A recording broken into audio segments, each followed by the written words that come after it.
പ്രമാദമായ ഷീന ബോറ വധക്കേസിൽ നിർണായക തെളിവുകൾ കാണാനില്ല.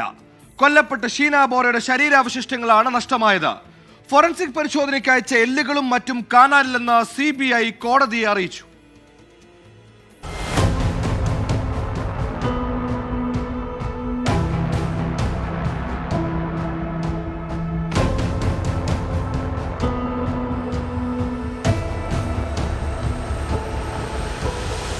കേസിലെ നിർണായക തെളിവുകളിലൊന്നാണ് കാണാനില്ലെന്ന് CBI കോടതിയെ അറിയിച്ചത്.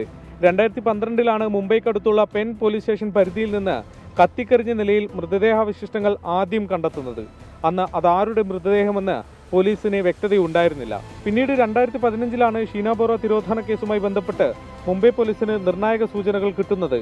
നടന്നത് കൊലപാതകമെന്ന് വ്യക്തമായതോടെ ഇതേ സ്ഥലത്ത് മുംബൈ പോലീസും പരിശോധന നടത്തി എല്ലുകളും മറ്റും കണ്ടെത്തുകയും ചെയ്തു.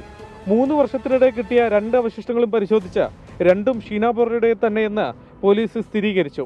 മൃതദേഹാവശിഷ്ടങ്ങൾ ആദ്യം പരിശോധിച്ച ഡോക്ടറെ വിസ്തരിക്കുന്നതിനിടെയാണ് തെളിവുകൾ കോടതിയിൽ ഹാജരാക്കേണ്ടി വന്നത്. കഴിഞ്ഞ മാസം നടന്ന വിസ്താരത്തിനിടെ ശരീരഭാഗങ്ങൾ എവിടെയെന്ന കാര്യത്തിൽ അവ്യക്തത CBI കോടതിയെ അറിയിച്ചു. തുടർന്ന് അന്വേഷിച്ച് കണ്ടെത്താൻ കോടതി സമയം നൽകി.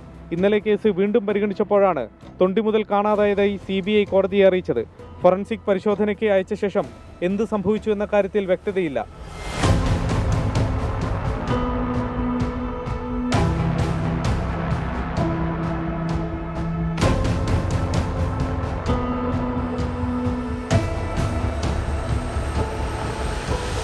നിർണായക തെളിവുകളിലൊന്ന് അപ്രത്യക്ഷമായത് കേസിനെ ദുർബലമാക്കിയേക്കുമെന്നാണ് വിലയിരുത്തൽ. ഷീന ബോറയെ അമ്മയായ ഇന്ദ്രാണി മുഖർജി മുൻ ഭർത്താവിന്റെയും ഡ്രൈവറുടെയും സഹായത്താൽ കൊന്നുകളഞ്ഞുവെന്നാണ് കേസ്. 24 മുംബൈ.